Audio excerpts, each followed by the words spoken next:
Hello guys, welcome back to my channel. আবার চলে এসেছি আজকে লক্ষ্মী কিচেনে। আজকে বানাবো গিমে শাক চচ্চড়ি। তো বন্ধুরা, সবাই তো গোশ মাছ সবসময় খাও, কিন্তু গিমে শাক খাওয়া কি উপকার? এটা একটা তিতো ধরনের শাক। তো এটাকে আমি কিভাবে রান্না করে সেটা দেখিয়ে রাখবো। আর যখন বন্ধুরা বাড়িতে কেউ গিমে শাক আমরা চিন্তা করবে কিভাবে করব, কিভাবে বানাবো, তো চিন্তা করার কোনো দরকার নেই। লক্ষ্মী কিচেন খোলো আর দেখে নাও আর রান্না করো চটপট। চলো তাহলে আমি গিমে শাকগুলো এখানে কিন্তু হাত দিয়ে কেটে কেটে নিলাম ছোট ছোট করে। এগুলো ডালপালা থাকে, আর এইগুলো ডাঁটিগুলো বাদ দিলাম এখানে, কারণ ডাঁটিগুলো দিলে শক্ত হবে আর খেতে ভালো লাগবে না। সেই জন্য কিন্তু অবশ্যই ডান্ডিগুলো ফেলে দিতে হবে। আর কচি কচি শাকগুলো এর থেকে নখ দিয়ে কেটে কেটে কেটে কেটে ছোটো ছোটো করে নিতে হবে। এগুলো কোটার কোনো মানেই নেই, এগুলো ছোটো ছোটোই শাক।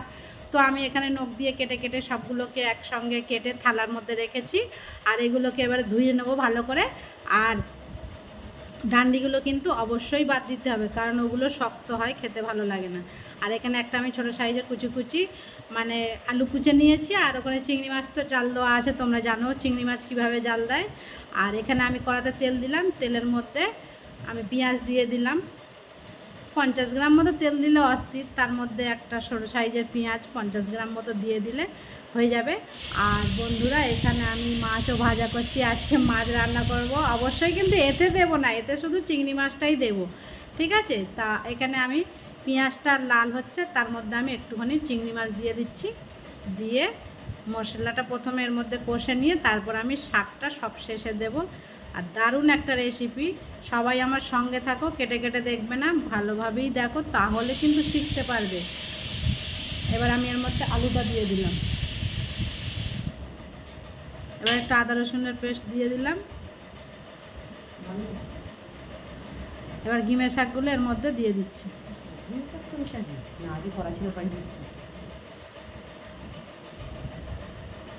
গিমের শাকগুলো এর মধ্যে দিয়ে দিলাম।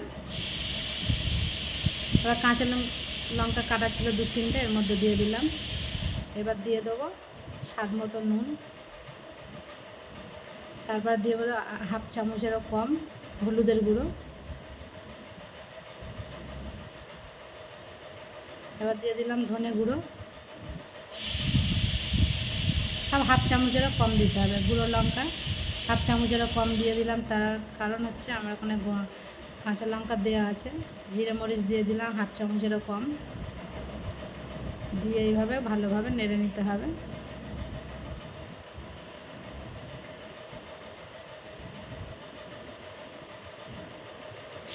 এটাকে ভালোভাবে নেড়ে নিয়ে ঢাকা দিয়ে রাখতে হবে কিছুক্ষণ।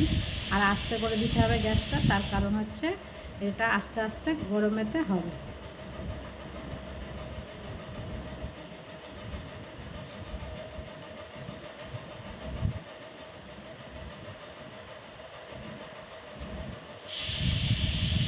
ঢাকা দিয়ে কিছুক্ষণ রেখে দেবো আর গ্যাসটাকে লো ফ্লেমে করে দিলাম।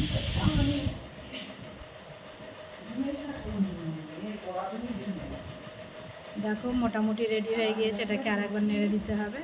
আর আলুটাকে একটু ভেঙে ভেঙে দিতে হবে খুন্তি দিয়ে, তাহলে এটা মাখা মাখা হবে আর খেতেও খুব ভালো লাগবে। বন্ধুরা, এইভাবে তাহলে বানিয়ে ফেলবে গিমের শাক চচ্চড়ি।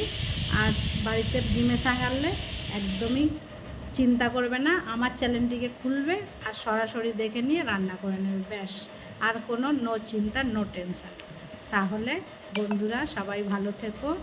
আমি কিন্তু এবারে আমার রান্নাটা হয়ে গিয়েছে, আমি এটা প্লেটের মধ্যে সার্ভ করব। আর তোমাদেরকে দেখালাম কেমন লেগেছে একটু কমেন্টে জানিও। আর অবশ্যই চ্যানেলটিকে সাবস্ক্রাইব লাইক করে দিও, তাহলে আমি খুব খুশি হব। বন্ধুরা, এখানে তাহলে আমার রেসিপিটা শেষ হয়ে গেল। দেখছো দারুণ একটা রেসিপি। আমি তাহলে তোমাদের কাছে এবার বাই বাই করে চলে যাব। আমি আমার অন্য রান্না করতে, সেটা তো তোমাদের দেখালাম, শোল মাছ ভাজা হচ্ছে, ওটাকে আমি আরেকটা তরকারি বানাবো। তো আজকে এখানে আমি গিমের শাক চচ্চড়ি করলাম আর শোল মাছের একটা তরকারি বানাবো। আজকে আমার রেসিপি দুটো হয়েছে, আমি এখানে একটাই শেয়ার করলাম, তার কারণ হচ্ছে শোল মাছটা তো দেখানো আছে মনে হয় আমার আগের ভিডিও, আর শোল মাছটা সবাই জানে, তাই জন্য গিমের শাকটাই দেখালাম। তাহলে বন্ধুরা, টাটা, বাই বাই।